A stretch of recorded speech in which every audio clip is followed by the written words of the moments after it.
요즘 우리 삶에 대한 이해가 정말 지난번 상화리 부부님 3주 결석하시던 그 시점을 기해 가지고 지난주 결석이요. 지난주 결석하신 거. 평생 따라. 근데 그래도 그 시점을 기해서 우리 이 삶에 대한 이해가 정말 한 단계 업그레이드가 되었어요. 자, 요새 공부한 내용을 잠깐만 좀 되짚어 보자면 대표적으로 우리가 두 가지 공부를 보았습니다. 한 가지는 마음에 삼중의 왜곡이 있더라라는 걸 보았어요. 마음이 그냥 마음 이렇게 있지 못하고 삶의 과정을 따라서 심의 식이라고 불리우는 전개 과정을 보여주는데 이 전개가 뭐 이제 저기 자세한 이야기는 생략하고 요점적으로만 보면 자 기본적으로 1차 인식에서 식이 새끼쳐지죠. 새로운 마음이 지금 이 순간 삶의 주체로 생겨난다고요. 요 식이라는 것이 몸통이 무엇냐라고 하니까 그러니까 내입처가 감각하는 대상인 외입처. 요 외입처, 내가 지금 감각한 대상이 무엇다라고 아는 그게 이 식이라는 생겨난 새끼쳐진 식의 몸통이에요. 외입처의 암, 그렇죠. 그런 상태에서 3, 4와 합촉하면 느낌이 생겨나면서 상의 간섭하에 2차 인식을 했지요. 즉 락고 불고블락이라는 요 느낌에 대해서 이 느낌이 어떤 느낌일까? 원래는 즐거운 느낌이 생겨나도 부처님 매이지 말고 느껴라 이렇게 말씀하시듯이 그냥 삶의 과정에서 조건에 의해서 생겨나는 느낌이야. 요거는 조건이라고 하는 무상한 즐거운 느낌이다 라고 보아가지고 매이지 않아야 돼요. 요 즐거운 느낌이 항상 하는 거 지속되는 게 아니라 지금 조건에 의해서 즐겁다고 느껴진 거지 뭐 이래가지고 매이지 않아야 뒤에 이어서 집착한다라는 것 때문에 문제를 안 만들잖아. 근데 현실적으로는 어떤가요? 상이 병들어서 번뇌의 상태로 간섭을 하니까 대표적으로 어떻게 해요? 상라가정 이래서 요 즐거운 느낌이 사실은 지속되는 거야. 계속되는 거야. 항상 한 거야. 이렇게 오해를 하죠. 즐거운 느낌에 대해서 이렇게 이 즐거움이 지속되는 것이다 라고 왜곡되게 아는 것 그걸 뭐라 그래요? 무명 이렇게 말하는 거죠. 그런가 하면 즐거운 느낌이 지속된다는데 붙잡아야지 뭐. 요 즐거운 느낌을 붙잡는 요거 탐이죠. 사실은 붙잡는다라는 그 자체가 문제가 아니다라는 거 우리가 반복적으로 말하죠. 좋은 것은 붙잡는 게 타당해요. 그래서 불교가 고와 고멸 이래서 고멸의 상태를 실현한다. 완전한 행복인 열반의 삶을 내가 누린다.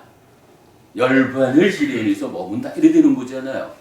여기서 문제가 되는 건 뭐냐 하면 불교가 즐거움, 행복을 배척해라 이 얘기가 아니고 문제는 이 느낌이 조건 지어진 건데 조건이 바뀌면 따라서 바뀔 수 없는 무상한 건데 번뇌 때문에 항상 하다 변하지 않는 것이다 라고 잘못 알았죠.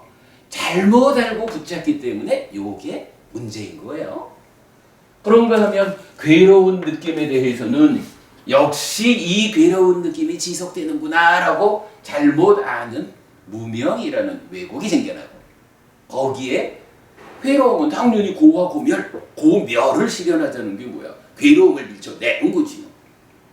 그 괴로움을 밀쳐내는 걸 진이라고 하는데 문제는 이게 올바른 밀쳐냄이 아니라 무명이라고 하는 왜곡, 잘못 알고 밀쳐내는 거죠. 그래서 이게 문제가 되는 거예요. 이때 무명과 번뇌를 합해서 치 해가지고 탐진치 이렇게 정의가 되는 거. 그냥 가지 못하는 거야. 탐진치는 어쨌든 우리 삶의 근본이기 때문에 탐진치를 이렇게 이해한다라는 것은 삶의 문제를 해결하는 모든 것이다. 수행이 요거 빼놓고 설명될 수 없다. 이런 개념이죠. 자, 이렇게 놓고 볼 때 이제 그 마음이 삼중의 왜곡을 겪는다라고 했는데 탐진치 요거 뭐 그냥 대표적으로 탐 이렇게 말하죠. 경전에서는 뭐 여기 욕탐 이런 데서도 탐이 나오는데 이게 꼭 탐만을 말하는 건 아니에요. 탐진치라고 하는 왜곡 상황을 대표적으로 탐으로 나타낸다. 이렇게 이해를 하시면 되죠. 그래가지고 탐이라고 하는 왜곡된 상태로 느낌을 인식한 거예요. 그래서 2차 인식의 결과로 느낌이 분별되는데 이게 왜곡이 되었어. 붙잡아야 하는 즐거운 느낌. 이렇게 왜곡된 느낌이 왜곡되게 느낌을 알아버린 거죠. 이래가지고 1차 인식의 결과로 웨이처가 무엇다라고 아는 알메다가 2차 인식에 의해서 느낌을 분별해 알았는데 느낌대로가 아니라 붙잡아야 되는 즐거운 느낌, 밀쳐놔야 되는 괴로운 느낌, 항상 하는 것으로의 지속되는 것으로의 불고불락의 느낌, 이렇게 되는 거죠. 그렇게 이제 왜곡된 느낌, 그러니까 느낌을 왜곡해서 알았어. 요거고. 이렇게 되면 이제 삶이라는 것은 인식을 마치면 행위로 넘어간다. 그랬죠. 행위하는 마음, 심 이래야 되는데 요 심이라는 거 몸통이 무엇일까? 식이라고 하는 것은 웨이처에 대한 알을 몸통으로 했는데 삶의 과정이 진행이 되다 보니까 행위의 출발 자리라고 말하는 요 마음, 심이라는 것은 어때요? 이제 식을 구성하는 웨이처의 알에다가 느낌에 대한 암, 2차 인식을 거쳤으니까 두 가지 느낌이 함께하는 상태가 되었죠. 그래서 1차, 2차 인식의 완성된 것으로의 알미라는 것은 웨이처에 대한 암 더하기 느낌에 대한 왜곡된 암, 요거죠. 탐이 함께한 이러한 마음이 기본적으로 마음이니까 자기 활동성을 가져요. 식이라는 것은 2차 인식이라는 자기 활동성을 가진 거야, 그죠? 그래서 이제 심도 자기 활동성을 가지는데 심은 우리가 좀 눈여겨봐야 되는 게 심은 자기 활동성을 갖는다라고 하는데 이 마음의 특징이죠. 심에서는 내적인 활동과 외적인 활동 두 가지의 활동 관계를 우리가 보아야 되죠. 그래서 일단 찢다라고 하는 이 마음이 내적으로는 즐기고 환영하고 묶여있다라고 설명되는 이 과정을 통해서 난디, 즐김이라고 우리 보통 번역하는 거죠. 난디라는 것을 만들어요. 그래가지고 찢다가 난디에 붙잡힌 상태, 그거를 가래라고 불러요. 가래. 그러면 요 가래라고 하는 요 마음은 어떻게 표현할 수 있나요? 자, 기본적으로 가래는 찢다에다가 난디라는 게 더해진 거죠. 요 상태로 보면 되겠죠. 그런데 요 찢다라는 게 뭐냐 하면 식에다가 탐이 더해진 거죠. 요 탐을 라가라고 쓰죠. 그러니까 결국 가래는 함께 말하면 식 더하기 탐, 라가 더하기 난디 이런 상태가 되죠. 현대문법은 우리 기억하는 거지만 가래가 어떻게 정의되죠? 가래는 난디 라가 사하 같다. 사하 같다. 함께하다. 위드 이런 정도의 의미죠. 무엇이란 난디라는 것과 라가라는 것. 딱 요 얘기네요. 가래라는 게 무엇입니까? 라고 하니까 난디하고 라가하고가 함께 하는 거예요. 근데 지들끼리 손잡았나? 그 얘기가 아니죠. 바로 가래라는 요 자체가 몸통이 있단 말이야. 그죠? 몸통 위에 라가와 난디라고 하는 왜곡이 더해져 있지만 어쨌든 몸통은 무엇냐라고 하니까 그대로 수학이 알려주죠. 식이라고 하는 몸통을 가진 거야. 그러니까 누가 난디 라가와 함께 했습니까? 라고 할 때 여기는 식이 바로 그건 거라. 그래서 요 식이 1차 인식의 결과로 생겨난 지금 이 순간 삶의 주체, 요 식이 2차 인식에서 생겨나는 탐진치, 탐과 심 자체의 내적 활동에 의해서 자기가 만든 난디, 요것에 의해서 이중으로 왜곡된 상태를 가래라고 한다. 요거죠. 그리고 요 가래는 대표적으로 어떻게 정의가 돼요. 고집멸도 사성제 중에 고집성제죠. 괴로움의 원인 이렇게 알려지죠. 그러니까 이게 말하면 그런 거예요. 1차 인식에서 대상이 무엇인지를 알았어. 근데 그 대상이 무엇다라고 아는 그것을 몸통으로 하는 식이라는 마음이 2차 인식하고 찢다가 되고 찢다의 내적 활동을 통해 가지고 가래가 되었어요. 요 얘기를 해주고 있는 거죠.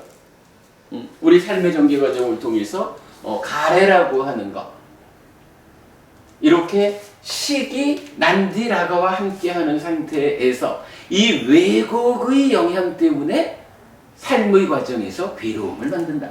요거죠. 고집성제라는 게. 자, 그런가 하면 이제 요게요. 그림을 다 그려놓고 보면 또 하나 알려지는 게 있죠. 이러한 삶이 전개되다 보면 중간에서 욕탐이라고 하는 게 양방향성을 가지고 나타나잖아요. 근데 이 욕탐이 바로 요 탐이라는 거. 이 탐이 뭐예요? 이 탐이죠. 탐진치. 이 탐이 쭉 과정을 통해서 실려가지고 욕탐이라는 데까지 온 거예요. 탐진치에 왜곡된 찬다. 요 말이죠. 요것이 양방향성을 가지고 1차 인식에 참여를 한다고. 간섭을 한다고. 그러니까 6내입처가 6외입처를 감각해가지고 식을 만드는 게 아니라 내입처가 욕탐의 간섭 가운데 외입처를 인식하는 거죠. 그런데 그 인식이 왜곡된 거죠. 욕탐 때문에. 이때 그럼 우리가 알아야 되는 게 결국은 욕탐의 간섭이 외입처를 대상 그대로 보게 두지 않고 대상을 왜곡한다라는 거죠. 그래서 이 왜곡된 상태를 니비따라고 부른다고요. 서로 상자로 나타내고 있죠. 하여간 경전은 요 니미따, 탐도 니미따를 만들고 진도 니미따를 만들고 치도 니미따를 만든다 라고 해서 명확하게 정의를 해줘요. 이렇게 놓고 보면 어떤가요? 기본적으로 식이 생겨나서 지금 이 순간을 산다라는 측면에서 보면 탐과 난디라고 하는 두 가지 왜곡이 있잖아요.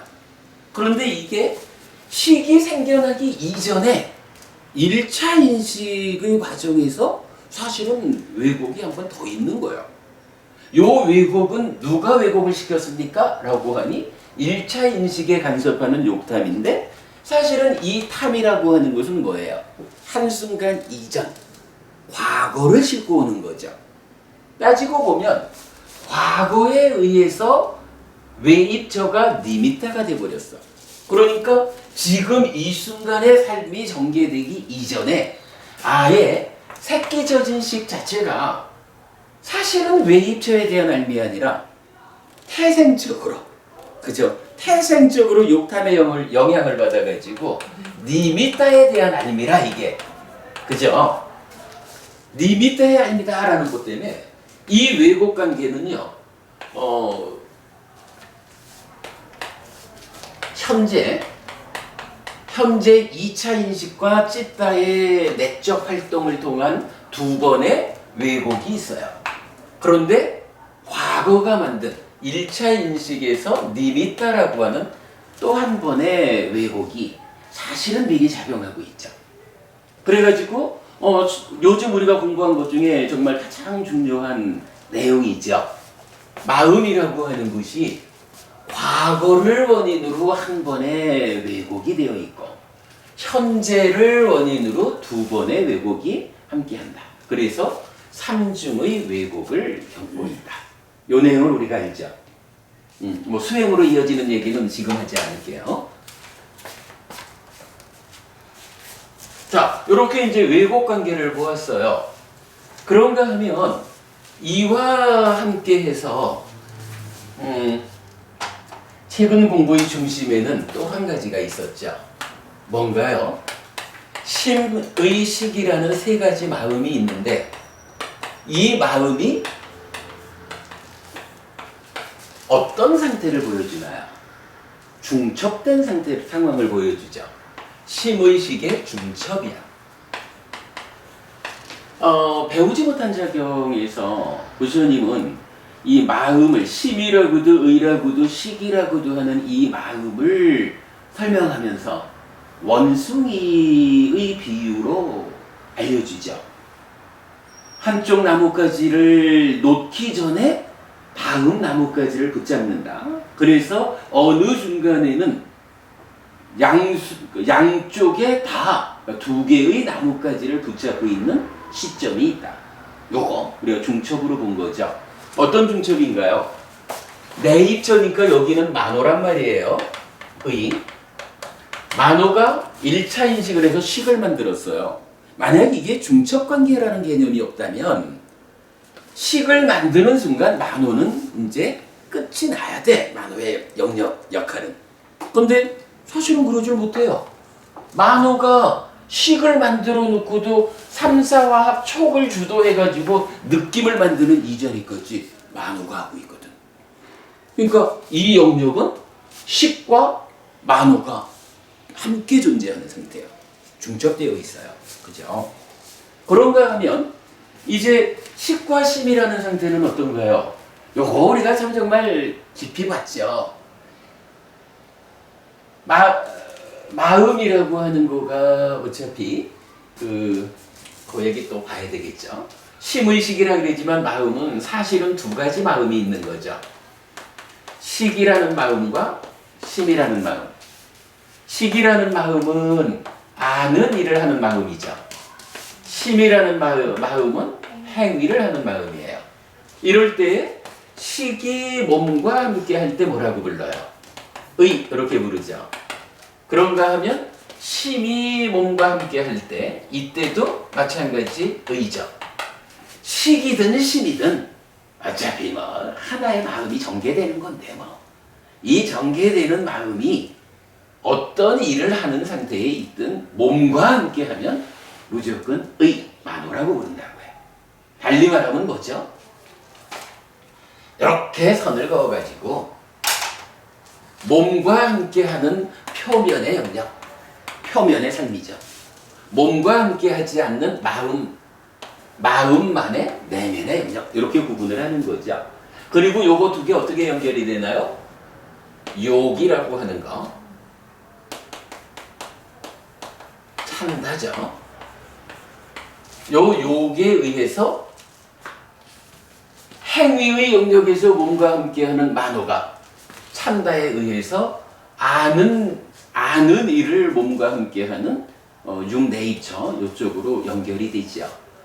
뭐 이런 연결관계를 놓고 요런 식과 심이라는 두 가지 마음이 몸과 함께 할 때 요거는 정말 기가 막힌 그 이해인 것 같아요. 우리가 심의식에 대한 이해의 끝에 와가지고 이런 설명을 할 수 있게 됐죠.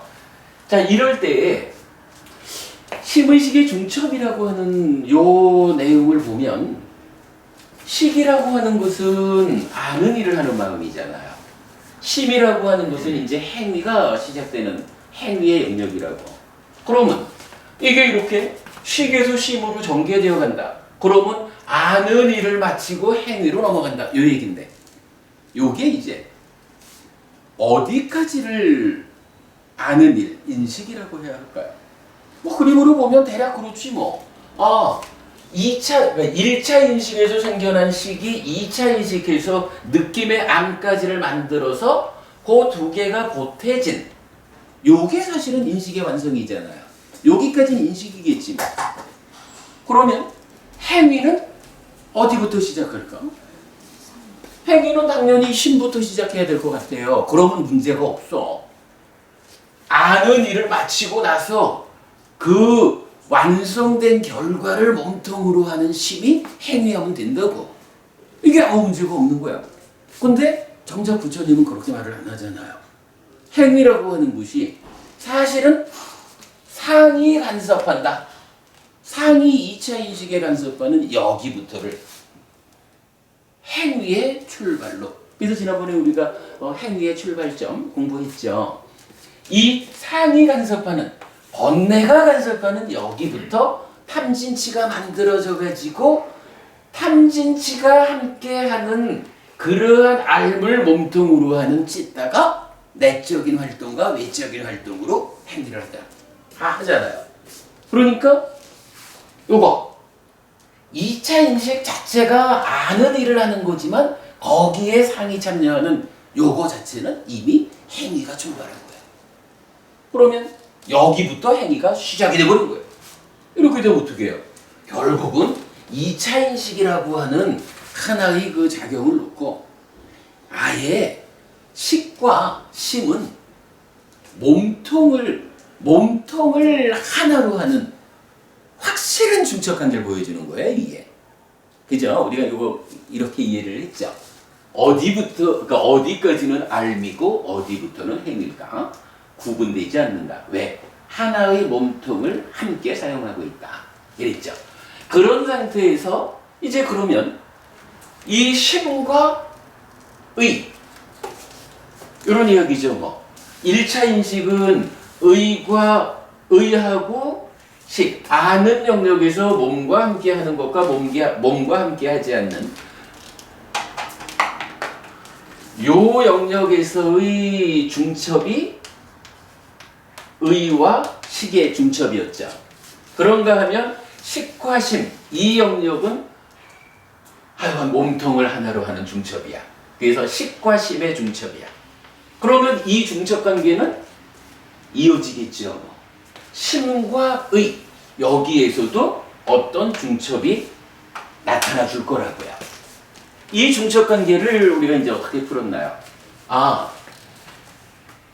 벽돌로 지은 강당경, 이런 경전들이 삶의 과정을 쭉 순서적으로 나타내 주는데 보면은 어때요? 상 다음에 견해를 말하고 그 다음에 윗닦아를 말하고 연결이 된다고요. 그래서 보니까 이게 보면 되게 애매해. 견해가 바로 윗닦아 앞에서 출현을 하는데 우리가 알기로 찌따의 외적 활동이 윗닦아 찌따라 빠따라 빠리디 해가지고 즉 윗닦아 그러니까 대상한테로 일어나면 그것이 의도, 기대, 소망이라는 찌따의 활동 과정을 거쳐가지고 사유, 만호의 행위로 연결이 된단 말이에요. 그런데 문제는 윗닦아 앞에 있는 요 견해가 무엇냐라고 하면 견해는 분명히 신구의 삼업에 속하는 그죠? 의업에 속하는 거란 말이요. 그러니까 견해는 어쨌든 이건 만호잖아요. 이 부분을 어떻게 이해할까라고 하니 우리가 지금 심의식의 중첩관계를 보는 이유가 뭐예요? 앞에 거는 드러나는 거야. 그러나 견해라고 하는 요 부분이 사실은 잘 이해가 안 되는 거잖아.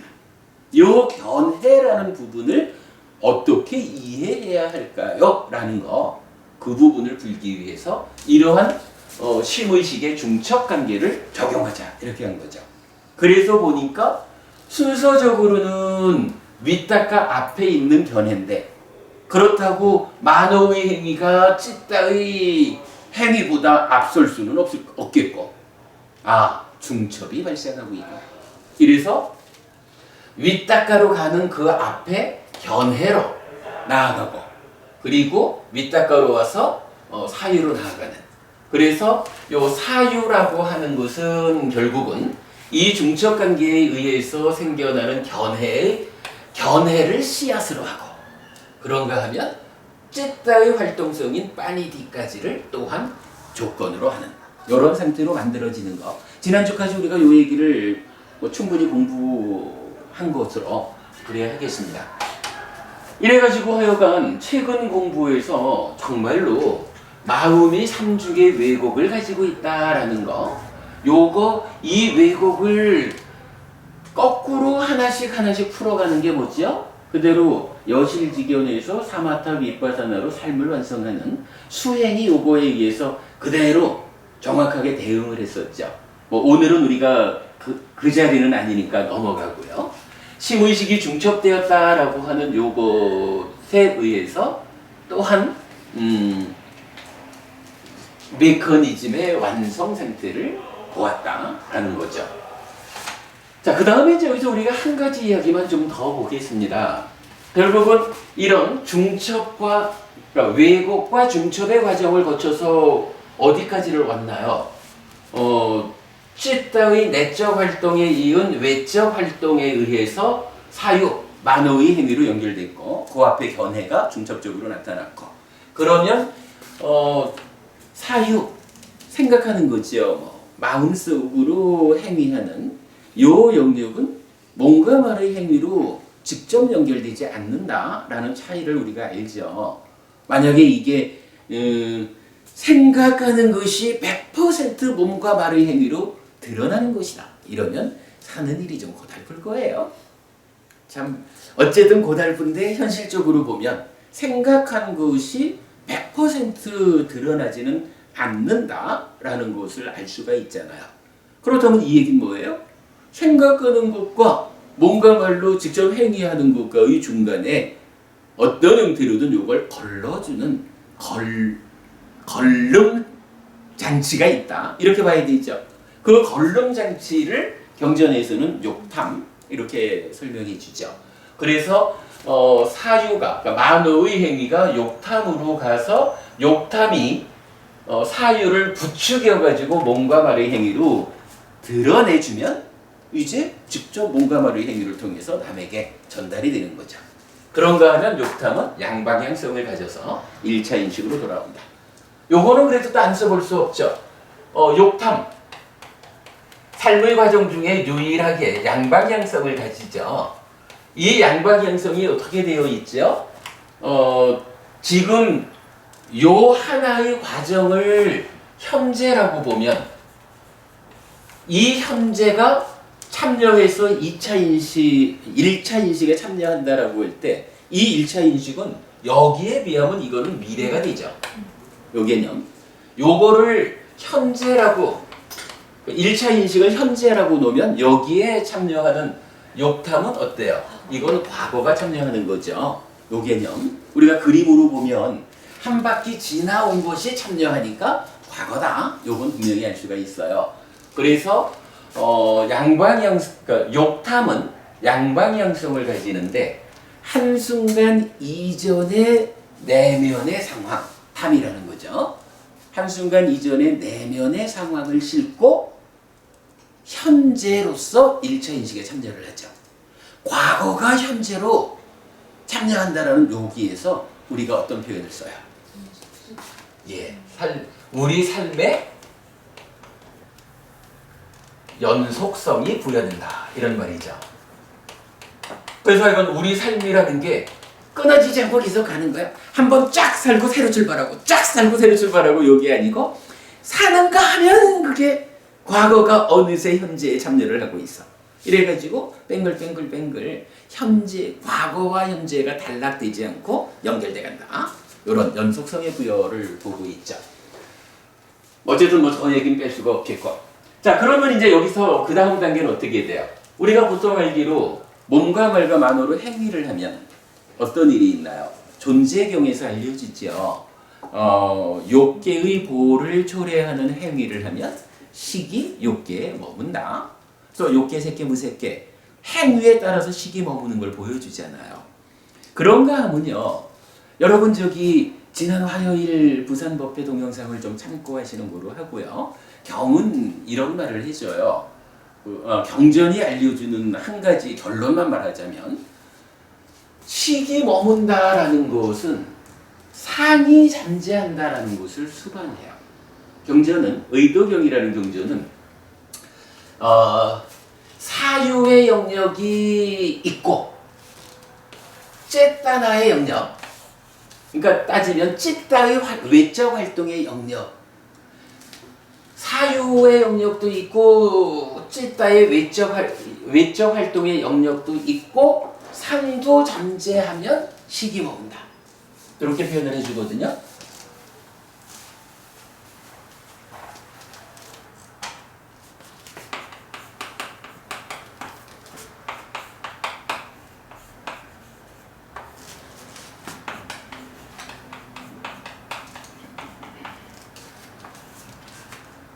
사유도 있고, 그러니까 요거는 이제 어쨌든 보면 중생의 그 번뇌의 영향을 받는 탐진치유의 거죠. 사유라고 하는 저 영역도 있고, 찌따의 외적 활동의 영역도 있고, 상이 잠재하면 식이 머문대. 그런데 사유의 영역이 해결되고, 심의 외적 영역이 해결됐는데, 상이 잠재하면 식이 머문대. 그런데 사유의 영역도 해결되고 심의 외적 영역도 해결되고 상이 잠재하지 않으면 식이 머물지 않는데. 이렇게 표현을 해요. 그럼 이 얘기는 어때요? 요 중간은 뭐 어떠한 과정적인 얘기고 일치하는 게 뭐죠? 식이 머문다라고 하는 요거하고 상이 잠재한다라는 게 동그라미 X 똑같죠? 그죠? 그러니까 이 이야기는요, 존재경에서는 지금 업이라고 하는 걸로 직접 말씀을 해주고 있지만, 의도경의 가르침으로 이걸 좀 더 상세하게 들어가 보면, 결국은 상이 잠재하면 식이 머물고, 상이 잠재하지 않으면 식이 머물지 않는다. 이 얘기는 뭐예요? 둘이 똑같이 움직이는 거잖아. 식의 머문과 상의 잠재라는 것은 수반관계에 있어. 그런데 요게 우리가 여기서 지금 요거 하나 꼭 보고 갑시다 라고 하는 게 뭐냐 하면 사유의 영역에서 식을 머물게 하는 행위가 없어. 그러면 식이 안 머물러야 되잖아. 심지어는 찌따의 외적 활동의 영역이 잘 제어돼 가지고 식을 머물게 할 조건이 아니요. 그런데도 어때요? 그런데도 상이 잠재하면 식이 머문대. 이 얘기는 뭐냐 하면 상의 잠재와 식의 머문이라는 것은 사유와 심의 외적 작용이 중생의 영역으로 있어도 잠재하고 머물고 요게 없어도 잠재하고 머무는 경우가 있다는 거예요. 그런가 하면 없는 가운데 잠재하지 않고 머물지 않는 경우도 있고. 요 얘기는 뭐예요? 그림상으로 보면 우리가 이걸 할 수 있어요. 여기 찌따의 내적 활동의 영역 밖으로 이제 찌따의 외적 활동으로 진행되잖아. 찌따의 외적 활동의 영역이 기를 지킨다거나 삼매를 바꿔가지고 그 삼매에 의해서 삼매가 심화되면서 당장 우리 뭐 제2선이라면 어때요? 무신무사해서 위닦아 없어지잖아. 이런 거 우리가 알잖아요. 이렇게 삼매의 심에 의해 가지고 찌따의 외적 활동 이후는 해결이 될 수가 있는 거야. 그런데 그래도 해결 안 되는 영역이 있을 수 있다는 거예요. 즉 찌따의 외적 영역 이전에 찌따의 내적 활동의 영역에서 즐기고 환영하고 묶여 있어서 난디를 만들면 가래가 되잖아. 가래가 외적으로 활동하는 영역은 계를 지키고 삼매의 힘에 의해서 제어가 됐다 그래서 이 내면에서 난디가 생겨나냐. 그죠? 장관이 부부님, 요 난디하고 윗닦아 요 영역하고는 구분되는 거죠. 이 밖의 문제는 삼매로 해결이 돼도 내면의 문제가 해결되지 않으면 그때 상이 머물고 식도 머문다 이거야. 그런데 이제 내면에서 번뇌를 소멸하고 탐진치가 소멸되고 이래가지고 난디가 소멸하면 돼요. 난디가 소멸하는 이때는 이제 더 이상 가래가 아니지. 그때 어떤 일이 있어? 상이 잠재하지 않고 그때 식이 머물지 않는다. 이렇게 말을 해줘요. 요 관계. 그래서 지금 여기 빨간 선으로 이렇게 그 식이 머물고 상이 잠재하는 곳의 영역을 사실은 우리가 이전에는 몸과 말과 만호의 행위 요걸 가지고 식의 머금을 표시했잖아요. 근데 이제 좀 더 상세하게 찌따의 내적 활동의 영역이 제어되지 않으면 외적 활동의 영역이 제어된다 해도 상이 잠재하고 식이 머뭅니다. 요거를 우리가 알자는 거예요. 그럼 지금 요걸로 보면은 어때요? 외적 활동의 영역은 삼매로서 제어가 되잖아. 그러면 남아있는 상을 잠재하지 않게 식을 머물지 않게 요거 하려면 어떻게 해야 돼요? 이제 찌따의 내적 활동을 우선 풀어줘야 되잖아. 요거 풀어주는 게 사마타죠. 그리고 그 내면에서 번뇌를 소멸해서 탐진치를 뿌리 뽑는 요거 윗바사나죠. 요렇게 놓고 보면 지금 상의 잠재와 식의 머금이라는 요 부분이 요걸 보여주는 거예요. 아예 신고의 삼업의 영역도 제어가 되지 않고 윗다가 찌따나 빠따나 빠니디라는 찌따의 외적 활동 영역도 제거되지 않으면 당연히 이건 표현하자면 수행하지 않는 삶이지 뭐. 그러면 상이 잠재하고 식이 머물러서 윤회하는 삶이 반복되어 가는 거고. 그런가 하면 이제 수행이 시작되어 가지고 신고의 삼업이 제어되면서 또한 찌따의 외적 활동의 영역이 제어되었어. 여기까지가 결국은 이게 삼매의 영역인 거예요. 삼매의 힘이 여기까지 미치는 거예요. 그러나 요때라 그래도 정작 내면에서 탐진치의 문제, 가래의 문제, 표현하자면 삼중의 왜곡 문제, 요거죠. 이렇게 연결이 되죠. 삼중의 왜곡 문제. 요게 해결되지 않으면 잠재하고 머물어. 그러면 이제 요거를 해결하자라고 하는 거. 그것이 지금 보니까 사마타 윗바사나 이렇게 나온 거죠. 사마타 윗바사나로서 찌따의 내적 영역과 더 아래 2차 인식의 영역의 문제가 해결이 되어야 비로소 어떻게 돼요? 상이 잠재하지 않고 식이 머물지 않아. 그래서 윤회하는 중생의 삶으로부터 벗어났다. 해탈했다. 이렇게 말하는 거죠. 요 개념. 최근 몇 주 동안 우리가 공부한 내용에다가 그저께 부산법회에서 공부한 요 상의 잠재와 식의 머뭅에 대한 이야기까지를 함께 좀 보았습니다. 자, 여기까지를 이제 본 상태에서 이제 본격적으로 오늘 공부 들어가 보겠습니다.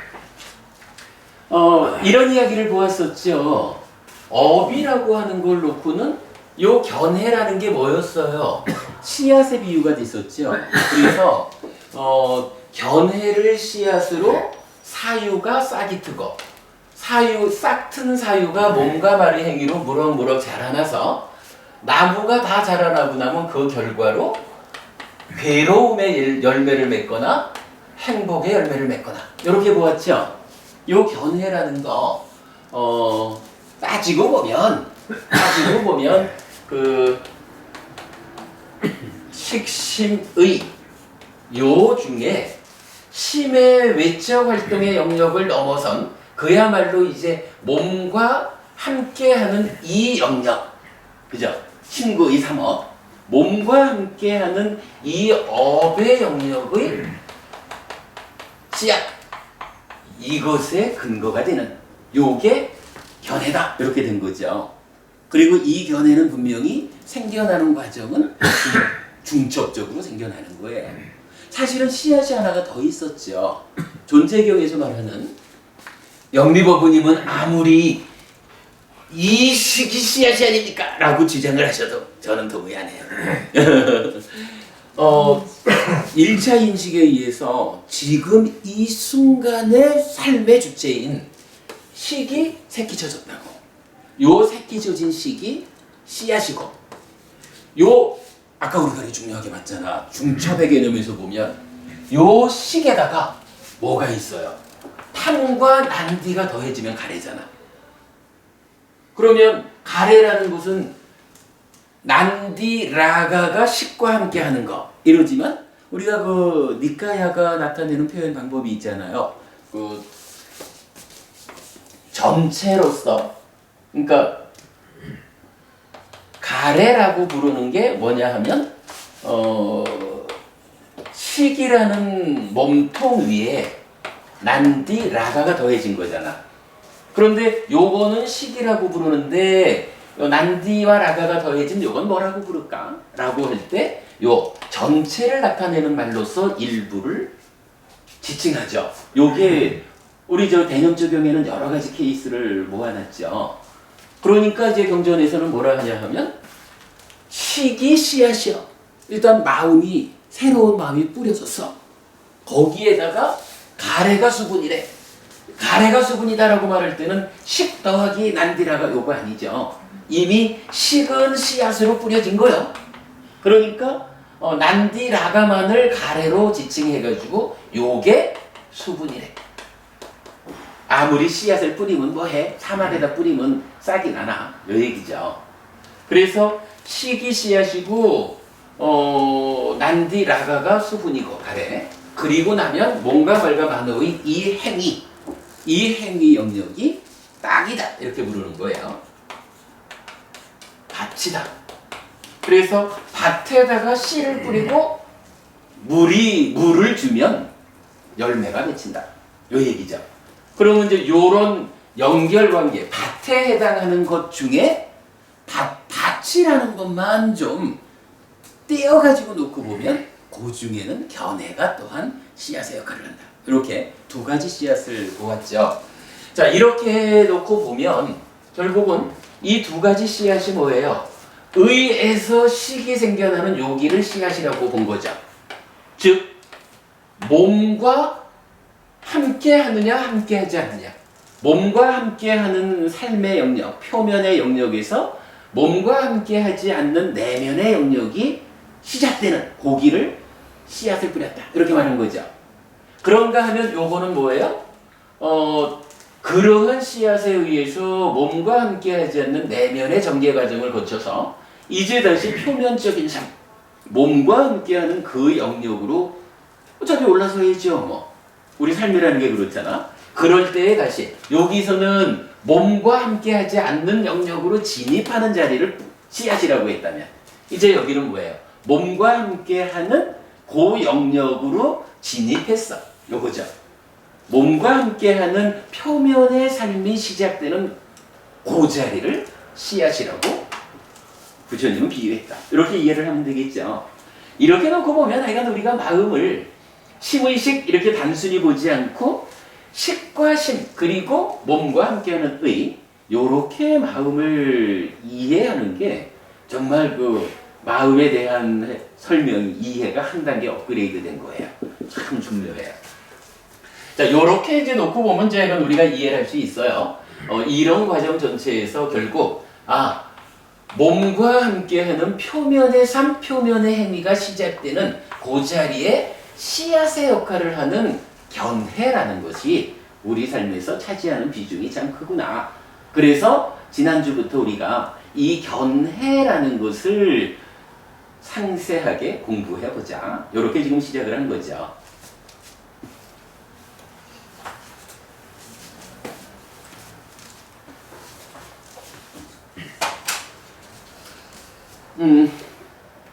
자, 견해에 대해서 나눠드린 교재의 첫 번째 주제는 어떻게 나타나나요?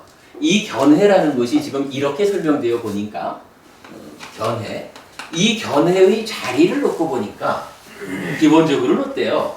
결국은 행위의 영역에서 봐야 될 텐데 이 견해라는 것이 따지고 보면 생겨나는 과정으로 보면 이 상이라고 하는 데서부터 출발해서 온 거죠.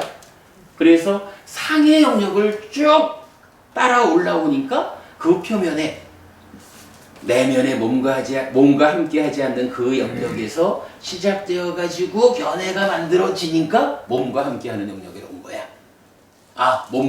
이 번뇌가 되었던 이 내적 경향이라는 요 상이 쭉 타고 올라와 가지고 몸과 함께 하는 영역으로 딱 토스해서 넘겨주는 게 견해야.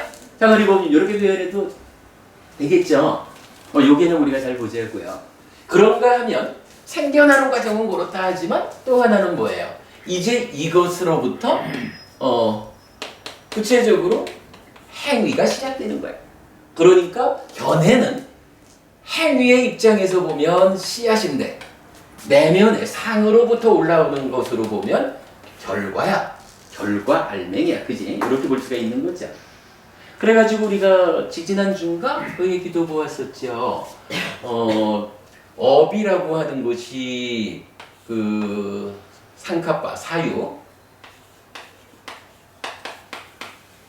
업을 분류할 때 왜 그 신업, 구업하고 의업으로 구분하는 방법이 하나 있었고, 요거를 의업을 다시 간탐진해 사유라는 것과 견해로 구분하는 게 있었잖아. 그래가지고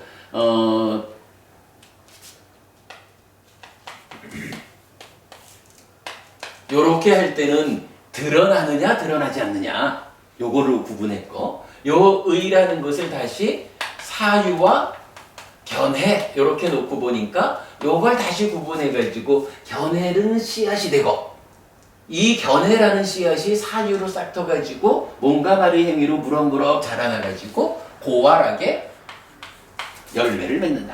이렇게 보았었죠. 그런가 하면 이어가지고 하나 더 본 게 뭐였어요? 수행자, 그러니까 사마나 만비가의 경, 이 경에서 보면 사유, 의라는 거 하나, 그리고 신구, 이 위의 영역을 신라, 계행 이렇게 말하고, 따지면 이제 견해가 나와야 되는 요 자리를 뭐라고 표현을 해줬나요? 요거를 산야라고 해서 상으로 표시해주고 있잖아. 이럴 때 이 산야, 상이라는 게 뭐예요? 상가파 밑에 있는 게 전체가 다 상이요? 요 얘기가 아니라 결국은 상으로부터 시작해서 몸과 함께하는 영역으로 결과물을 올려주는 그때까지의 전 과정. 그래서 견해라고 하는 것은 상으로부터 올라오는 결과물이요. 요 개념으로 우리가 이해를 했었죠. 그래서 산야, 상가파, 신라라고 구분하는 것도 한번 보았죠. 어쨌든 이제 요 견해라고 하는 거, 요것은 이렇게 내면 과정의 결과이면서 표면 과정의 씨앗이다. 요렇게 중첩되는 자리를 차지하고 있기 때문에 견해라는 것은 우리 삶에서 차지하는 비중이 크다. 이렇게 된 거죠. 자, 요렇게 알려준 견해 중에 이제 우리가 공부해서 얻어야 되는 건 뭔가요? 견해 중에 잘못된 견해를 만들자라고 하는 건 아니죠. 이제 바른 견해를 만들어야 한다고요.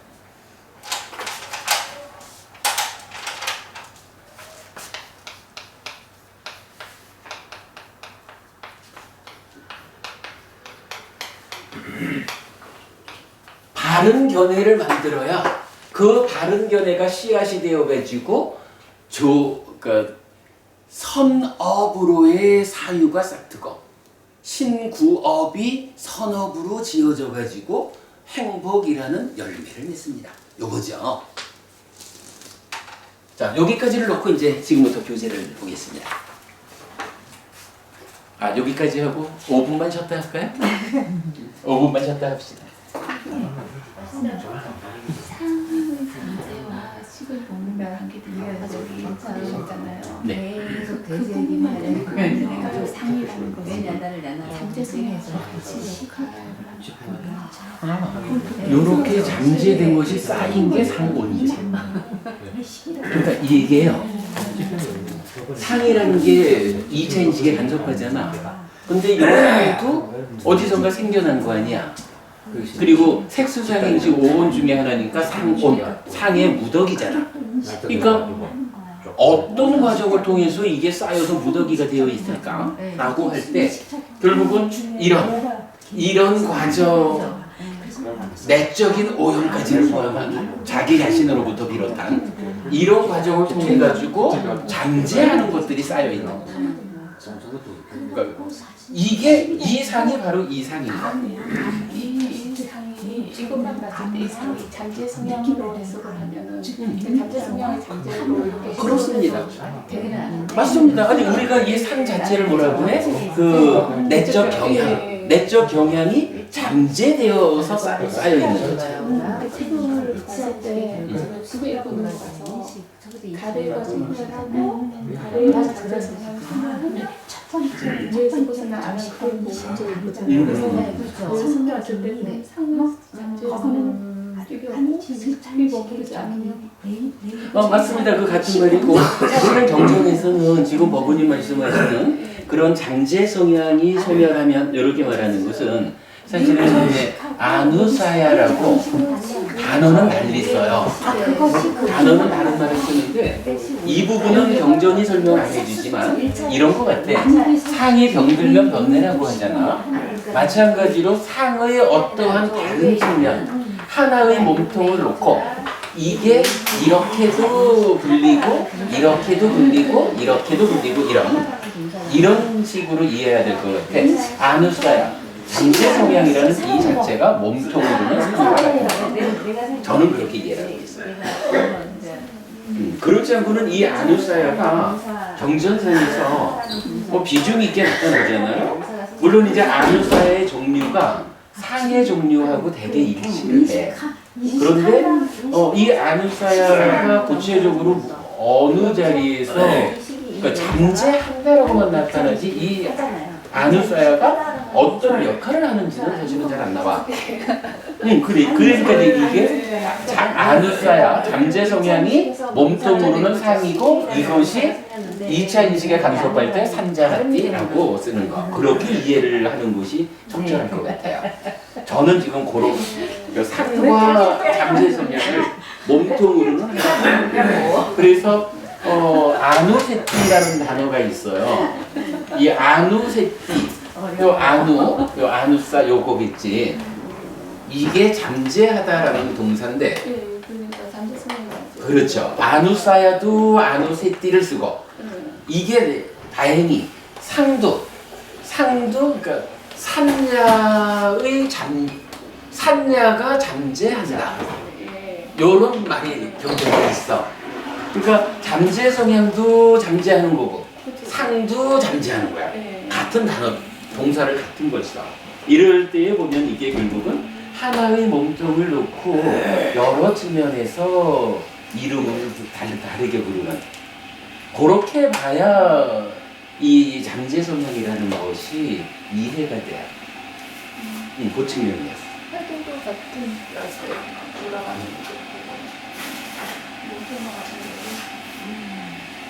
네, 그렇게 보시면 될 거예요.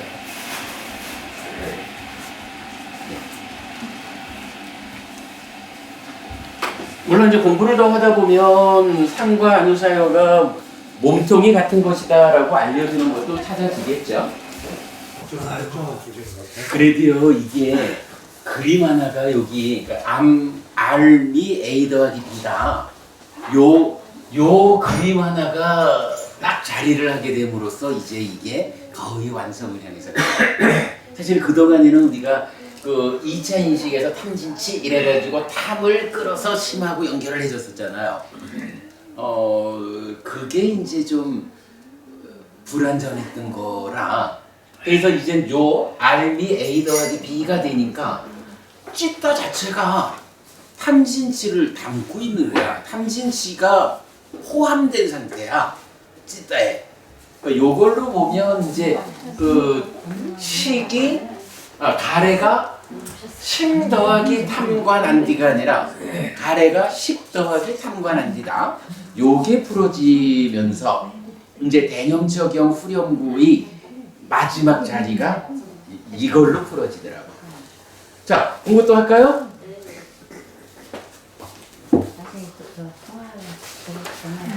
자, 교재 보겠습니다. 자, 바른 견해, 정견의 종류 이랬습니다. 자, 견해의 위치. 방금 전에 설명드린 겁니다. 한쪽에서는 씨앗의 자리고 한쪽에서는 산자로부터 올라오는 내면의 결과물로의 견해. 그 자리매김 정리했고요. 자, 두 번째 견해의 종류로 들어갑니다. 첫째, 상과 심의 연장선상에서 설명되는 상나가정의 전도된 견해와 무상고 무와 부정의 전도되지 않은 견해였어요. 자, 요 상이라는 게 지금 2차 인식에 간섭하는 거잖아요. 근데 요 상이 병들면 번뇌고 치유되면 번뇌가 아닌 거예요. 그죠? 그럴 때 이 치유된 상태가 뭐죠? 예, 이게 무상, 고, 무와 부정. 그래서 하여간 뭐 불교의 시작이죠. 뭐 이게 존재하는 것들의 실상이야. 그리고 이것이 사실이야. 그래가지고 대표적으로 어떤 얘기가 나와요. 사실과 괴리된 삶은 괴로움을 만들죠. 사실과 부합하는 삶은 고멸, 행복을 만들죠. 사실은 불교가 기본적으로는 이게 불교의 모든 거지 뭐. 그래가지고 괴리되었다라고 하는 요거가 어떻게 되는 거예요? 가래거나 시비연기거나 이래가지고 괴리되는 쪽에서 설명을 하면 이게 괴로움의 원인, 괴로움이 생겨나는 과정 요거잖아요. 삶이 사실에 부합한다라는 거 이거 그냥 되나? 이게 바로 팔정도라고 하는 수행을 통해서, 그죠?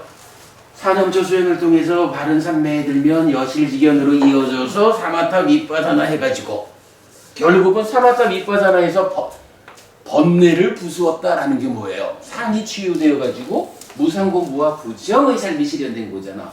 그게 바로 사실에 부합한 삶이거든. 요거 팔정도에 의한 거잖아. 이 팔정도를 뭐라고 불러요? 이게 고멸로 이끄는 길, 고멸로 이끄는 길걸음, 실착 이렇게 부르는 거잖아. 고집, 멸, 고가 사실은 요거 하나에서 나오는 거지 뭐. 요 개념이요. 그런가 하면 병들어서 번뇌가 됐다라고 할 때는 이게 뭐예요? 상락 아정이라는 오해의 상태인 거죠. 상락아정이라고 존재를 잘못 보았어. 잘못 보았다라고 하는 그것이 바로 상이 병들었다 번뇌다라고 하는 그거지요. 물론 이게 존재적으로는 상락아정이라는 오해 때문에 중생이라는 존재가 되었어. 그 존재가 중생이라는 존재가 어떤 상태로 있느냐라고 하니 욕계 중생의 수준으로 병이 들어 있으면 요거 욕상 이렇게 부르는 거죠. 색계 중생 수준으로 병들어 있으면 색상, 무색계 중생의 수준으로 병들어 있으면 무색상 이렇게 부르는 거잖아요. 그런가 하면 요거를 번뇌라고 부를 땐 뭐야? 상락아정이라는 이 오해, 그러니까 존재에 대한 오해 자체는 뭐라고 부르냐 하면 번뇌는 번뇌인데 어떤 번뇌냐라고 하니 무명루, 무명의 번뇌야. 욕계 수준의 병든 상, 번뇌라고 말할 때는 욕, 루 이렇게 부르는 거죠. 욕계 수준의 번뇌, 욕 소유의 번뇌 이거죠. 그런가 하면 색상, 무색상을 합쳐가지고 존재, 유라는 말로 나타내잖아. 그래서 유루. 이렇게 되는 거죠. 상이라고 하는 것이 병들었다라고 할 때 상나가정의 무명루, 욕상의 용루, 색상, 무색상 합쳐서 유루. 이렇게 세 가지 번뇌로 정의가 되죠. 이런 관계 우리가 아는 거예요.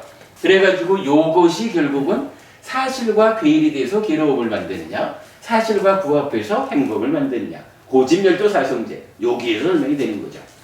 근데 이제 이것이 우리가 메커니즘을 보니까 어때요? 상만 이런 게 아니죠. 요 상이 작용해가지고 쭉 올라오고 있는 거예요. 그리고 지금 견해, 이 견해를 말하는 자리에 와서는 이러한 무상고 무와 부정의 상하고 상락아정의 상하고가 심이라는 자리에까지도 무상고 무와 부정의 심, 상락아정의 심 이러고 견해에까지도 무상고 무와 부정의 견해, 상락아정의 견해 요렇게 올라온다라는 거예요.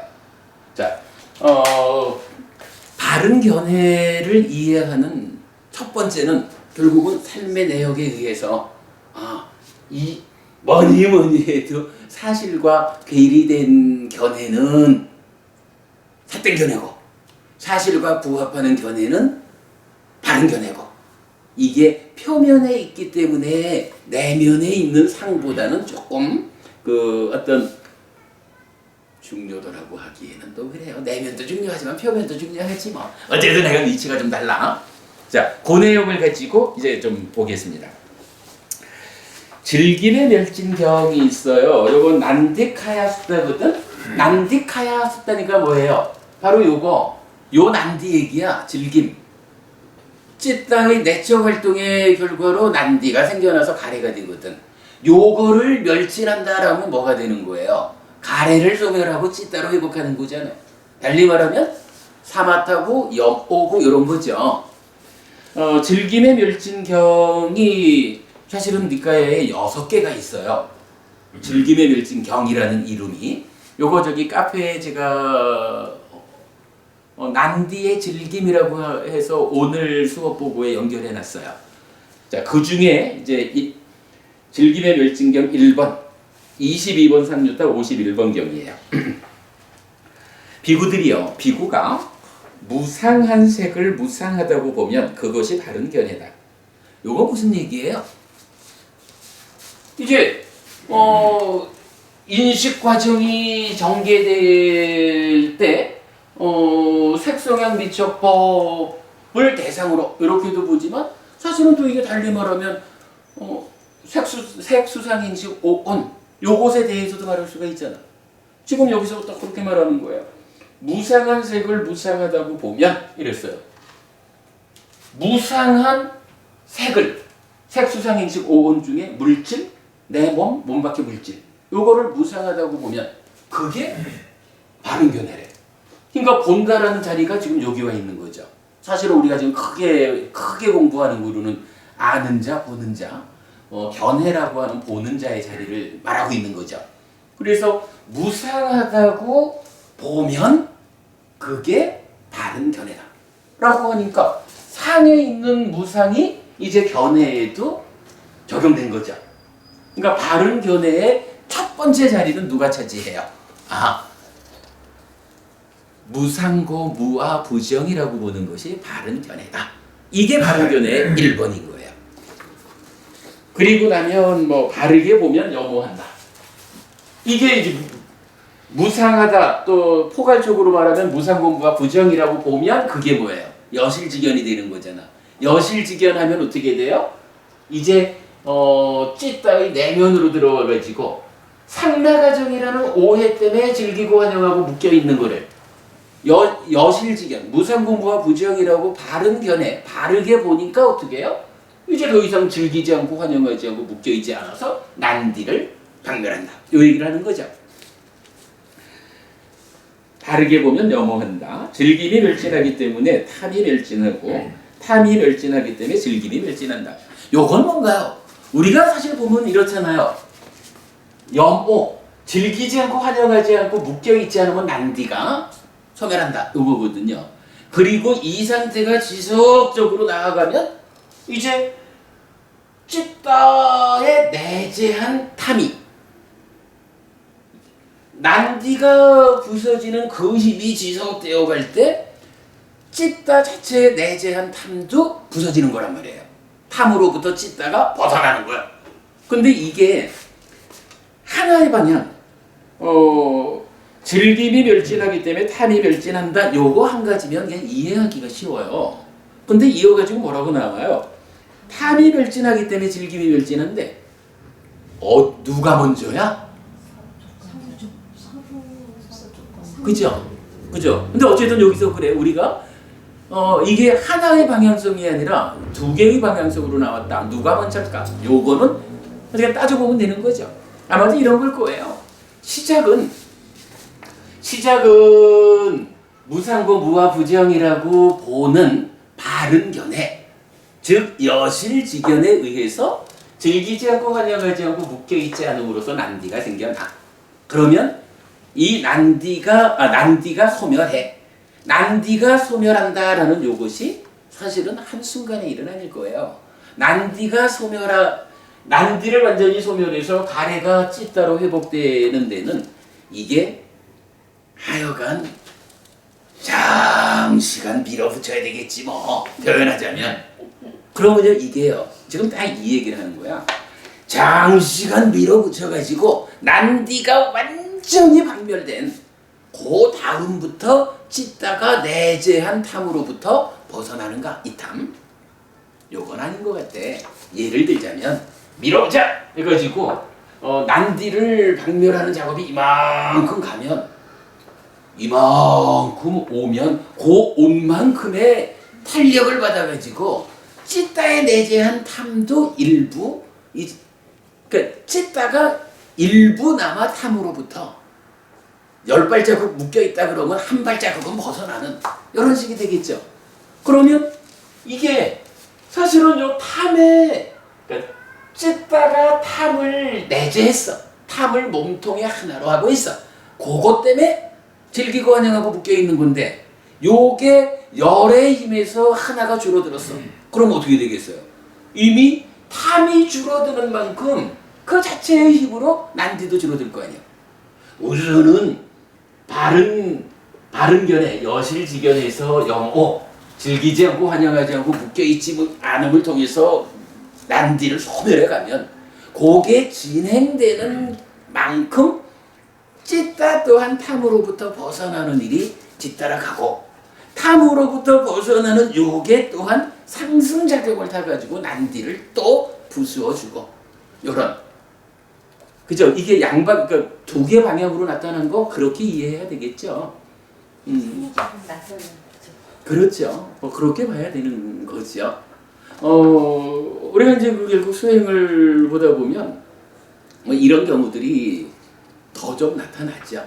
근데 어쨌든 여기서 우리 이렇게 이야기를 할까요? 예. 앞에서 끌고 뒤에서 밀 때 서로 다 힘이 같이 작용하는. 그렇게 봐야죠.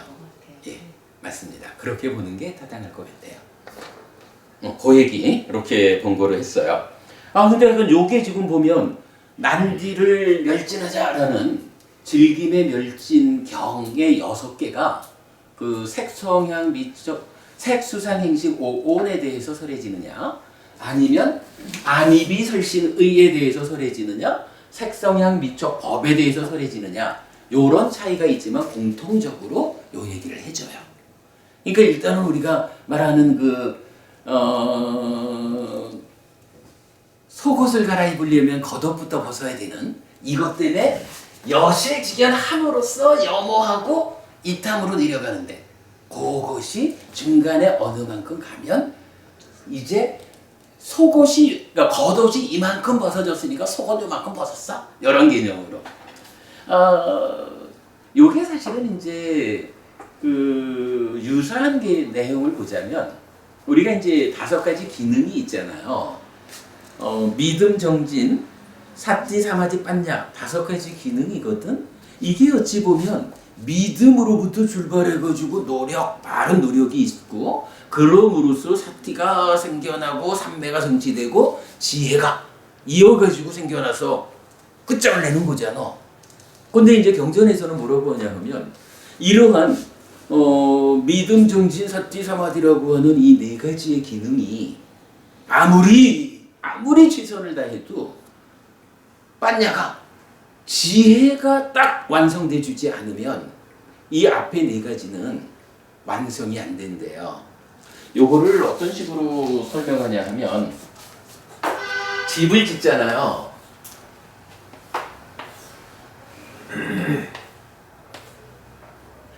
제가 지금 그림이 전공은 아닙니다만은 집을 지으면 이제 이게 그 석가래 이렇게 있잖아요. 그러면 요 위에 없는 게 대들보죠. 석가래를 이렇게 놓고 그 위에 대들보를 얹는다고. 근데요, 이 석가래를 아무리 여기서 단단하게 못질을 해가지고 석가래를 이렇게 얹어도 이건 사실 흔들려. 그런데 흔들린다 해도 석가래 얹지 않고는 대들보를 못 얹어. 건축 순서가 그렇잖아. 그런데요, 이 석가래를 먼저 좀 성글게 놓더라도 어쨌든 놓아야 그 위에 대들보가 딱 얹어지는 거야. 근데 대들보를 얹으면 어떤 효과가 있어요? 대들보가 딱 얹어져 가지고 각각 이거 죄어지는 거잖아. 대들보가 얹어지는 순간 석가래들은 그걸로 인해서 완성이 되는 거야. 아무리 여기서 강력하게 작업을 해도 대들보가 얹어서 중심을 딱 묶어주지 않으면 석가래가 완성이 안 되거든. 이 석가래를 믿음, 정진, 사띠, 사마디 네 가지 기능이라고 하고 대들보를 빠냐라고 한다고. 빠냐는 네 가지 기능이 석가래로 작용을 해줘야 그 위에 빠냐가 생겨나는 거야. 그러나 빠냐가 대들보로 딱 얹어주지 않으면, 빠냐가 생겨나서 역할해주지 않으면 앞에 네 가지 기능은 완성이 안 되는 거야. 그래서 5가지 기능은 빠냐의 완성에 의해서 앞에 네 가지도 따라서 완성이 돼요. 먼저 출발하지만. 요게 이제 경전에 딱 요 비유를 들어서 설명을 해줘요. 지금 여기 즐김의 멸진경에서 결국 난디하고 탐하고 요 2가지 관계도 요런 개념으로 우리가 이해를 해주면 되겠죠? 네, 그렇게 일단 이해하자고요. 비구들이요. 그림은 이어서 즐김과 탐이 멸진하기 때문에, 그죠? 이게 한쪽 방향에서 순서로 갔지만 이렇게 돼 보니까 어때? 결국은 난디하고 라가가 다 소멸하는 거죠. 그러면 이제 그거 즐김과 탐이 멸진하기 때문에 마음은 해탈한다. 결국 찌따는 자기의 내적 활동에서 만들어지는 난디하고 자기가 품고 있는 라가, 탐하고 요 2가지로부터 자유로워질 때 그때를 해탈이라고 말하는 거예요. 해탈, 이제 말이 좀 명확해지죠. 그리고 이를 두고 잘 해탈하였다고 한다. 수위무띠 이렇게 나타나요. 하여간 요렇게 해탈하는 게 잘 해탈한 거래. 즐김의 멸진경이 알려주는 이야기가 분명하죠. 자, 이것이 비구가 무상한 수를, 상을, 행을, 식을, 그러니까 동일한 이야기가 색수상행식 5온에 반복되는 거예요. 그러니까 이를 두고 잘 해탈하였다고 한다. 이랬어요. 넘어갑니다. 라고 하여 무상한 것인 색수상행식 5온을 무상하다고 보는 것이 바른 견해라고 합니다. 즐김의 멸진경, 요거는 이제 요 아짜 땅 난디까 해가지고 6 내입처에 대한 이야기, 즐김의 멸진경 2번 바히라 난디까야 땅에서 6 내입처에 대한 이야기를 통해 안입이 설신의 6 내입처와 색성향 미처법 6 외입처에도 동일하게 설해집니다. 그런데 5온 6 내입처, 6 외입처는 무상할 뿐만 아니라 고무와 부정이기도 합니다. 요 얘기죠. 무상하다라고 하는 건 무상고 무와 부정 요 사실을 무상으로 대표해서 지금 설해지고 있는 거죠. 그러므로 이 가르침은 무상고 무와 부정 모두에 대해 적용됩니다. 즉 사실을 사실 그대로 보는 것이 바른 견해인 것입니다. 요거 이건 첫 번째 결론입니다. 존재의 실상이라는 거, 사실이라고 하는 것이 내면의 상의 자리에서 치유된 상으로, 해탈된 상으로 이렇게 나타나가지고 고진열도 사성제를 설명하는데 동일한 내용이 그대로 견해의 자리에서도 적용됩니다. 라고 보는 거예요. 중요한 개념입니다. 자, 그 다음에 전도경이라고 해서 안고따라니까야 네이스의 모음의 49번째 경이에요. 요때 전도라고 하는 건 뭐냐 하면 거꾸로 매달렸다 이거예요. 반야신경에서인가요? 원리 전도몽상 이럴 때 하여간 거꾸로 매달린 이런 상태로 말하는 거죠. 그 전도예요. 전도경은 이렇게 말해요. 상락아정의 전도된. 그러니까 상락아정이라고 보는 요거는 어때요? 상이 병든 거잖아. 상이 병든 것으로의 요 상락아정이 어디에 있냐 하면 상에도 있고 그 다음에 찢다도 상락아정으로 왜곡되어 있다는 거예요. 당연하지 뭐. 2차 인식의 연장선상에 있으니까 탐이라는 게 함께하니까. 그리고 이것이 견해까지. 굉장히 중요한 경전이에요. 전도경. 상락아정의 전도됨, 왜곡됨이 상에도 적용되고 찢다에도 적용되고 견해에도 적용된다라고 알려줘요. 그러면서 동시에 무상고 무와 부정이라는 전도되지 않은 왜 치유된 요 얘기죠. 전도되지 않은 것이 또한 상에도 찢다에도 견해에도 적용된다. 이렇게 알려주거든요. 자, 그 개념 이제 전도경 이야기 보고요. 그럼 그게 앞에 즐김의 멸진경하고 다 통하는 이야기죠. 이때 전도된 견해와 전도되지 않은 견해는 존재에 대해 적용되는 경우와 현상에 대해 적용되는 경우로 구분해서 이해할 수 있는데 여러 경전들은 이렇게 말해줍니다. 요거 무슨 이야기냐 하면요. 요 이야기 아까 우리가 상이 병들어서 번뇌가 됐어요. 근데 이 번뇌가 되었다라는 거 기본적으로 상락아정이라는 오해로부터 출발하잖아요. 그래서 내면의 상락아정이라는 오해 상태로 딱 경향이 인식에 참여를 하면 그걸로 인해서 어떻게 돼요? 중생이여라고 하는 그러니까 무명이 처음에 결과되잖아요. 무명의 존재라고 하는 중생이 생겨나는 거야. 근데 이 중생이 무명 때문에 탑 해가지고 붙잡잖아. 근데 요 붙잡는다라고 하는 요게 어느 수준으로 붙잡느냐라고 하면 이제 중생은 중생인데 그러니까 존재라는 측면에서는 중생이 되었어요. 근데 이게 그냥 중생 요렇게만 알려지면 우리 삶이 설명이 어렵잖아요. 부처님은 이걸 어떻게 하나요? 중생이라는 것이 사실은 세 가지로 구분되어서 알려져. 그래가지고 욕계 중생, 색계 중생, 무색계 중생 이렇게 알려주잖아요. 중생이라고 하는 존재가 현상적으로는 이 표현 우리가 같이 쓰자고요. 현상적으로는 욕계 중생, 색계 중생, 무색계 중생이라는 세 가지의 현상적 구분을 나타내줘요. 그러니까 상도 어떻게 됐어요? 상락아정이라는 존재 측면에 오해가 있었는가 하면 이것이 현상적으로는 욕계 수준의 욕상, 색계 수준의 색상, 무색계 수준의 무색상 이래가지고 현상적인 차별을 보여줬잖아. 요게 번뇌로 오니까 어떻게 됐어요? 존재 자체로는 무명의 번뇌예요. 욕계 중생 수준의 번뇌는 욕상, 용루 이랬고 색계, 무색계, 유루 이렇게 말했잖아요. 그러니까 어떤 형태로든 우리의 삶을 형성할 때는 해탈해서 아라한이 되었습니다. 이러면은 그냥 해탈한 존재, 해탈한 상태 하나지만. 그러나 중생으로 있다라고 할 때는 이 중생이 중생은 중생인데 그래 중생이라는 존재가 되었어. 그런데 이 존재 상태가 현상적으로 욕계 수준이요, 색계 수준이요, 무색계 수준이요. 요거를 구분해야 된다고요. 그래야 우리가 소유의 삶을 넘어서 존재의 삶으로, 존재의 삶을 넘어서 해탈되는 삶으로 이런 이야기가 가능하죠.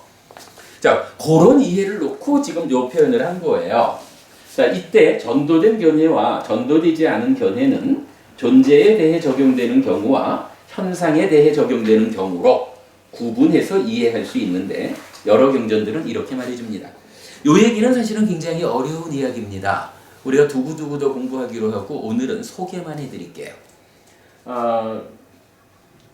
전도된 견해를 말할 때 이 중생이다라고 하는 요 존재적인 측면은 이렇게 설명되는 것 같아요.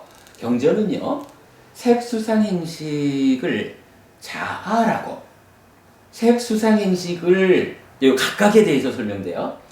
그러니까 색을 자아라고, 색을 가진 것이 자아라고, 색이 자아 안에 있다고, 색 안에 자아가 있다고 관찰한대, 본대. 알고 봄 중에 보는 거예요. 그러니까 견해예요. 근데 요게 색수상행식 5가지에 대해서 동일하게 나타나요. 그래서 요거를 20가지 삿된 견해 이렇게도 말을 하거든요. 삿된 관찰. 근데 요거는 어때요? 색수상행식 5온에 대해서 어떻게 보는 거예요? 일단 이게 바르게 보는 것은 무상부 무아부정으로 보는 건데 지금 여기서는 색을 자아라고, 색을 가진 것이 자아라고, 색 안에 자아가 있다고, 자아 안에 색이 있다고 이렇게 말을 하지만 결국 이건 뭐야? 색수상행식 5온을 상나가정의 아라는 것과 연결지어가지고 말하고 있잖아요. 이거는 이게 욕계 수준의 아인지 색계 수준의 아인지 이렇게 비교되는 건 아니야. 단지 요거 유미보부님 요 말 알겠죠? 색계 욕계 이런 거 전혀 떠나가지고 어쨌든 색수상행식 5온을 자아라고 하는 요 존재성의 오해로 보고 있는 거예요. 현정보부님 그죠? 그러니까 요 부분은 잘못된 견해인데 존재 자체를 설명하는 것으로의 잘못된 견해야. 그러면 그 위에는 뭐가 있어요? 현상적으로 이것은 나의 것이고 이것은 나이고 이것은 나의 자아이다라고 관찰한다 그랬어요. 요거 뭐죠? 이것은 나의 것이다 라는 거 뭐예요? 그렇죠. 현상적으로 욕계 수준이잖아. 이것은 나이다 라는 거 뭐예요? 그죠? 소유는 내려놓았지만 몸과 마음을 합한 상태로 이게 나요 이렇게 붙잡는 새끼라고. 그리고 이것이 나의 자아다라는 건 뭐예요? 몸까지도 넘어서가지고 초월해가지고 오직 요 마음만은 나의 자아지라고 붙잡는 무새끼를 말하잖아요. 그러니까 요건 어때? 아라고 색수상행식을 나하고 견주는 거 그 존재적인 측면에 비해서 요거는 욕계, 새끼, 무새끼라고 하는 현상적인 이야기가 되죠. 요 말 배보부님 요렇게 배정한 거 제가 볼 때 이거 기가 막혀요. 아니 사실은요 이게 우리 그 대념적용 교재도 좀 많이 수정이 돼야 돼. 왜냐하면 몇 달 전 대념적용을 만들 때까지만 해도 이걸 제가 못 본 거야. 이거 보면서 대념적용 그런 거 생각했는데 그 부분 아닌가요? 지금 그 말씀이 아니라 대념적용 우리 해설서 교재에 이 존재에 대한 견해, 현상에 대한 견해 요거를 요 작업 이전까지 어디에다가 놨냐 하면 이게 참 사실은 정말 우리 공부가 업그레이드 되는 과정이에요. 이건 사실 창피한 게 아니라 자랑스러운 거야. 대념적용 교재에 그려진 그림에만 해도 요 심이 즐기고 환영하고 묶여 있어서 난디를 만드는 요 중간 과정에 요거를 관찰탐이라고, 그러니까 현상에 대한 거를 관찰탐, 그게 존재에 대한 거 관찰행, 요렇게 해서 즐기고 환영하고 묶여 있음으로 연결된다. 이렇게 이해를 했었어요. 요거를 진짜 찢다 내면의 이야기로 그렇게 이해를 했었어. 그러다가 이제 이게 결국 공부가 좀 더 진행이 되면서 이게 견해에 속하는구나. 근데 이제 사실은 제가 이렇게 이해를 하면서도 만족하지 못하고 새로운 결과를 찾아내는 거는 뭔가 내가 이게 완전하지 않다라는 것을 감안하고 있었던 거죠. 다만 그때 수준으로는 별 수 없이 요기라고 자리를 할 수밖에 없다 이랬는데, 사실 그래도 지금 뭐 파릴레이아 경이라든가 뭐 이런 경전에서는 이러한 것들이 다 가래를 조건으로 하는 행위다 이런 표현들이 나와. 가래를 조건으로 하는 행위다 그럼 내적 행위 밖에 있는 거잖아. 그런데도 불구하고 제가 이거를 여기다가 위치할 수밖에 없었는데, 최근에 와가지고 내면의 이야기가 좀 더 그 삼중의 왜곡이라든가 심의식의 중첩이라든가 뭐 이런 부분들이 좀 더 명확하게 풀어지니까 이게 견해로구나 하는 것이 명확해졌어요. 이제 이거는 이제 안 변해요. 분명히 찾았어요. 그런데 여기서 더 기가 막힌 게 하나 있어요. 요거 존재라고 쓴 밑에 한 줄 있어요. 색수상행식 안에 자아가 있다고 관찰한다 하고 화살표를 해서 요러한 그러니까 존재에 대한 삿된 견해, 요게 구체적으로 요걸 나타내주는 단어가 있더라고. 여러분 우리 아스미라는 말 많이 쓰잖아요. 그래서 뭐 나여 이렇게 말을 하기도 했고 나는 있다 이렇게 이제 번역되는 거잖아요. 여기 하여간 비동사 1인칭이야. 그래서 따지면 이게 I am이야. 영어로는 아심이라는 동사가 I am 요거거든요. 그러니까 나요, 나는 있어, 존재해 요 얘기거든. 그런데 이 아스미가 우리 공부 가운데 대표적으로 어디에 출연하나요? 관찰경에서 이 얘기하잖아요. 네이처가 뭐야? 식과 근이 함께하는 거잖아요. 이럴 때 오온이 있는데 여기에 그때의 이러한 관찰이 지속 유입되는 가운데에 그래서 아스미 나는 있어라는 아스미가 떠나지 않으면 신근, 안근, 이근, 비근, 설근, 신근 5가지 감각 기능이 삶에 참여한다라고 해서 우리가 그 관찰경을 근거로 융네이처의 성립을 설명하잖아요. 관찰경에서 5가지 감각 기능이 삶에 참여한다. 그러면 거기에 만호가 있고 담바가 있고 무명의 요소가 있다. 이래가지고 1차 인식의 상황을 명확하게 해주는 그 중요한 경전이잖아요. 그때 요 아스미가 떠나지 않으면 이렇게 설명되는데, 이걸 그동안 제가 어떻게 해석하고 번역할 수가 없어서 나는 있다라는 자아의식이 떠나지 않으면 이렇게 표현을 하고 있었죠. 그러면서 제가 이게 정확한 표현은 아닙니다 라고 했는데, 이제 여기서 이렇게 견해가 자리를 잡아주니까 아스미가 풀어진 거예요. 바로 이 아스미,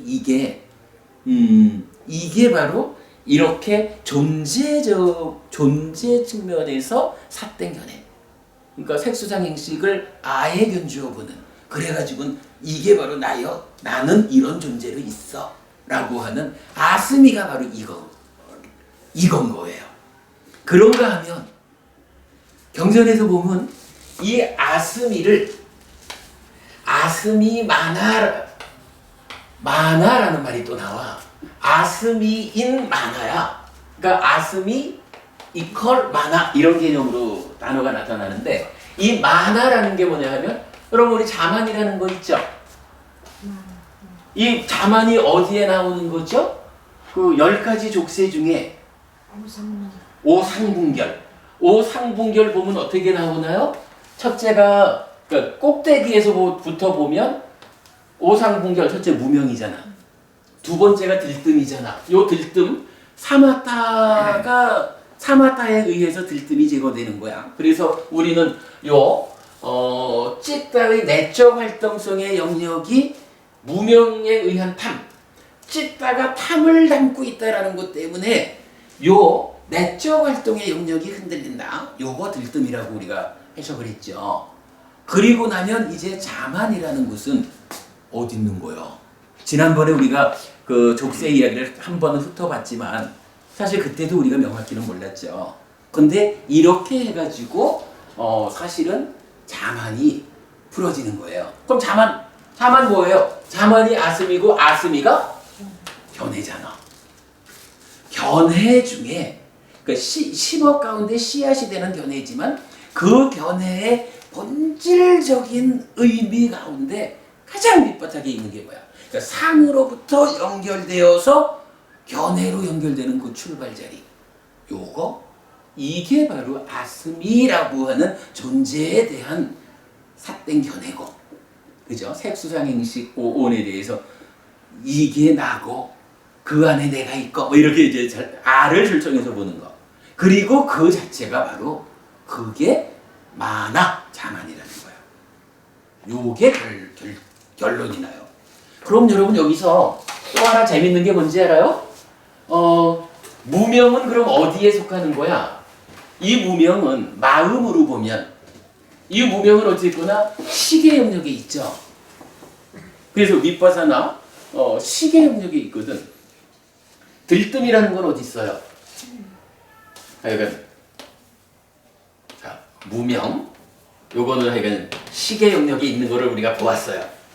들뜸이라는 것은 이런 찌따의 내적 활동 이게 흔들리는 거야. 찌따가 품고 있는 탐 때문에. 이러니까 이거는 심의 영역이야. 이제 세 번째 거 10가지 족쇄 중에 세 번째 자만. 이건 어디 영역이죠? 마음으로 올라왔잖아. 견해니까. 그죠?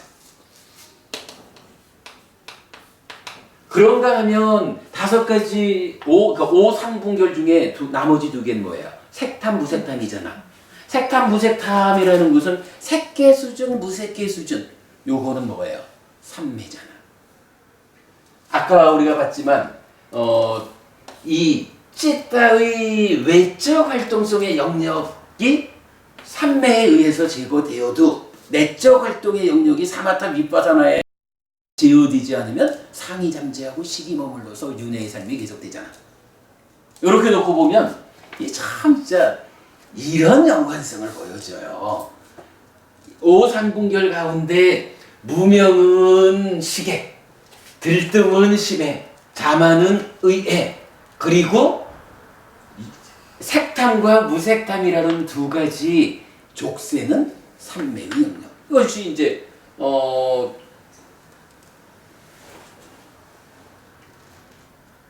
영역이 되는 거지. 요 영역. 그죠? 왜냐하면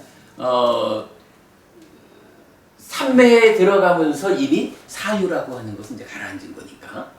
물론 뭐 경전에서는 그 꾸샬라 상카파 선한 사유는 제2선에 가서 소멸한다 이렇게 이제 나타나기도 하지만 그래도 어쨌든 이제 삼매가 성취되었다라고 하면 색계 무색계 올라서는 거잖아요. 그랬을 때는 이 사유의 영역은 뭐 약간 경전은 그렇게 말해. 그러니까 악구살라 상카파 불선의 사유는 초선을 성취하면서 소멸하고 꾸살라 상카파 선한 사유는 제2선을 성취하면서 소멸해요. 뭐 그러면 하여간 전체적으로 보면 색탐 무색탐은 요쪽 그 찌따의 외적 활동의 영역과 관계하는 뭐 이렇게 좀 보아도 좋을 것 같아요. 그러면은 대략적으로 그 족쇄라는 것이 어떤 것인지 어디에 위치하는지 하는 것을 우리가 좀 곁들여서 볼 수도 있겠죠. 자, 이게 좀 얘기가 빗나갔어요. 근데 어쨌든 이제 이렇게 되면 바른 견해라는 측면은 어떻게 되겠어요? 삿된 견해의 반대지 뭐. 그러니까 바른 견해가 존재 측면에서는 어떻게 설명되냐 하면 색을 자아라고 관찰하지 않고 색을 가진 것이 자아라고 관찰하지 않고 색이 자아 안에 있다고 관찰하지 않고 색이 색 안에 자아가 있다고 관찰하지 않습니다. 그랬어요. 색수상행식 5온에 동일하거든요. 요건 뭐예요? 달리 볼 게 없어. 색수상행식 5온을 아라고 설정하지 않는 거예요. 어떻게? 무아라고 보는 거예요. 요거예요. 그러니까 색수상행식 5온을 무아라고 보는 견해, 요게 존재 측면에서 견해의 최초 자리에서 존재의 측면에서 무아라고 보는 거니까 무상고 무아 부정 다 포함되는 거죠. 그러면 이제 견해에서 전도되지 않은 견해의 현상적인 측면도 나타나겠죠. 똑같아요.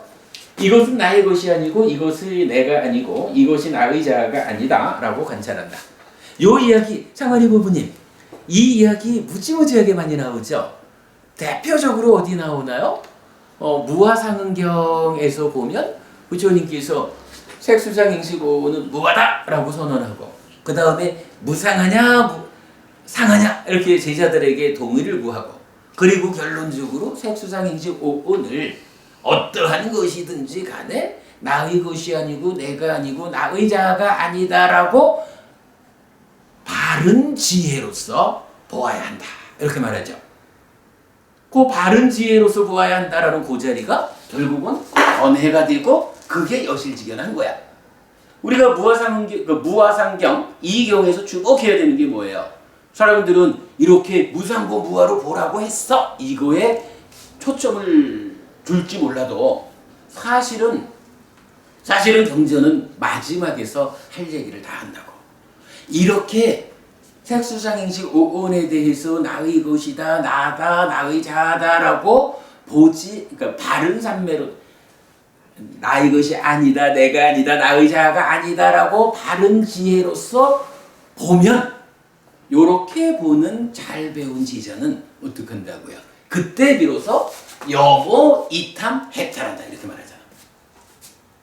그래가지고 바로 이 표현이 이것은 나의 것이 아니고 내가 아니고 나의 자아가 아니다라는 요렇게 보아야 한다라는 것이 여실직연이어서 여모 이탐 해탈 사마타의 토대가 되는 그것을 알려주죠. 어쨌든 바른 견해 중에 오늘 우리가 근본의 자리를 차지하는 가장 중요한 것을 본 거예요. 자, 한 가지만 좀 더 할게요. 이제 두 번째로 바른 견해 하면 뭐니 해도 8정도의 정견을 봐야 되겠죠. 자, 8정도의 정견 분석경에서 이렇게 말해주죠. 비구들이여 무엇이 바른 견해인가? 비구들이여 그것은 확실히 괴로움에 대하여 암과 괴로움의 근원에 대하여 암과 괴로움의 소멸에 대하여 암과 괴로움의 소멸로 인도하는 길에 대하여 알미다. 비구들이여 이것을 일러 바른 견해라고 말한다. 뭔가요? 고진멸도 사성제를 아는 거죠. 그런데 우리가 아는 거지만 고진멸도 사성제를 안다라는 게 어떤 의미예요? 고집멸도 사성제를 안다라고 하는 것은 사실에 부합하냐 부합하지 않느냐, 그러니까 괴리되었느냐. 그러니까 삿된 견해는 고진멸도 사성제를 모르는 거겠죠. 당연히 반대니까. 그건 뭐예요? 모른다라는 것은 사실과 괴리된 삶을 통해서 괴로움을 만드는 거고, 안다라고 하는 것은 사실에 부합된 삶을 통해서 행복을 만든다. 이거죠. 그러니까 우리가 근데 이 이야기는 경전의 여러 다양하게 경전을 이해하는 데서 꼭 필요한 거가 이거예요. 고진멸도 사성제를 안다라고 하는 것은 무상고 무아부정이라고 존재를 실상 그대로 본다. 사실에 부합된 삶을 산다. 요 얘기예요. 요거까지를 우리가 오늘 안거로 하고요. 자, 견해가 많이 나옵니다만은 그래도 견해에서 가장 중요한 주제는 오늘 해결을 한 것 같아요. 유미법부님 그 견해를 좀 더 많이 알려드렸으면 좋겠지만 그래도 가장 중요한 거 오늘 한 거예요. 나머지는 동영상 한번 쭉 봐도 이해될 수 있는 거거든요. 견해에 대한 나머지 주제들은 다음 주에 이어서 공부하도록 하겠습니다. 수고들 하셨습니다. 감사합니다. 이제 차 마셔도 되고 가셔도 되고 질문하셔도 되고